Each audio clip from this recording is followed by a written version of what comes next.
नमस्कार बच्चों, आज दिनांक 6 मार्च वर्ष 2021 नवीं कक्षा मैथ्स 1 का 5वां चैप्टर सांख्यिकी हम लोग कर रहे थे। और इस वीडियो में हम लोग चर्चा करेंगे प्रश्न संग्रह 7.5 की 8वें और 9वें सवाल की। 8वें सवाल में देखिए 10 प्राप्तांक और आरोही क्रम में दिया गया है और उन प्राप्तांकों की माध्यिका 11 दी गई है, हमें x ज्ञात करना है। तो देखिए मैंने आपको बताया था कि माध्यिका ज्ञात करते समय आरोही क्रम में जो मध्य के नंबर होते हैं ना, मध्य की संख्या होती है, उसे देखना पड़ता है। अब यहाँ कुल 10 प्राप्तांक हैं तो 10 का आधा करेंगे 5 आएगा और उसमें एक जोड़ दीजिए 6 आएगा। तो माध्यिका क्या हो जाएगी? 5वीं संख्या प्लस 6वीं संख्या बटे 2। तो माध्यिका कितना है? 11 है।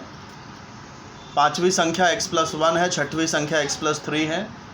तिर्यक तो ये x + x 2x और ये 4, तिर्यक गुणा करेंगे 2x + 4 22 और ये सॉल्व करने पे x = 9 आ जाएगा। तो इस तरह से यहाँ x का मान मिलता है। अब बढ़ते हैं अगले सवाल की तरफ। अगले सवाल यानी कि 9वें सवाल में 35 प्राप्तांकों का माध्य 20 दिया है। पहले 18 प्राप्तांकों का माध्य 15 है, अंतिम 18 प्राप्तांकों का माध्य 25 है। तो 18वां प्राप्तांक ज्ञात करना है। देखिए अब इसे कैसे हल करेंगे, बहुत सिंपल तरीका है। 35 प्राप्तांकों का माध्य 20 है। अगले स्टेप में सारी लाइनें एज इट इज़ लिखनी है, सिर्फ माध्य की जगह पे योगफल आ जाएगा। 35 प्राप्तांकों का योगफल कैसे करेंगे? इन दोनों का गुणा कर दो। 20 × 35 तो गुणा आ गया 700। तो ये 35 प्राप्तांकों का योगफल 700 आ गया। इसे मैंने नंबर 1 दे दिया। फिर आगे क्या दिया? देखिए आगे सवाल में जो दिया उसी को लेके हमें चलना है, स्टेप्स उसी से हमें स्टेप्स मिलेगा। पहले 18 प्राप्तांकों का माध्य, जैसे 35 प्राप्तांकों का माध्य था तो 35 प्राप्तांकों का योगफल ज्ञात किया। ऐसे 18 प्राप्तांकों का माध्य है तो 18 प्राप्तांकों का योगफल ज्ञात करूँगा। फिर ये अंतिम 18 प्राप्तांकों का माध्य है तो अंतिम 18 प्राप्तांकों का योगफल ज्ञात करूँगा।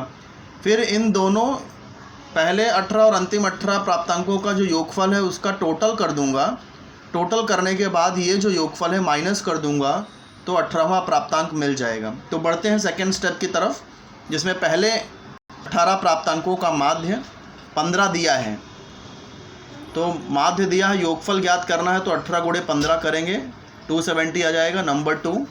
इसी प्रकार अंतिम 18 प्राप्तांकों का माध्य 25 है। तो यदि माध्य के स्थान पर योगफल लिख दें तो 25 × 18 यानी 450 आ जाएगा, नंबर 3।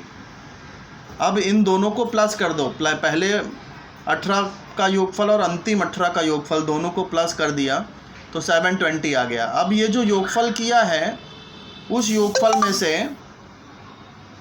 ये जो 35 प्राप्तांक का योगफल है वो माइनस कर देंगे तो आंसर आ जाएगा। तो पहले 1 और 4 से, 1 और 4 मैं क्यों लिख रहा हूँ? क्योंकि 1 में पहले 35 प्राप्तांकों का योगफल दिया गया है। कथन 1 में 35 प्राप्तांकों का योगफल है, इसलिए मैंने यहाँ पर कथन 1 लिखा। और कथन 4 में ये पहले पर 18 और अंतिम 18 का योगफल दिया है, तो इसलिए कथन 4 भी मैं यहाँ यूज़ कर रहा हूँ।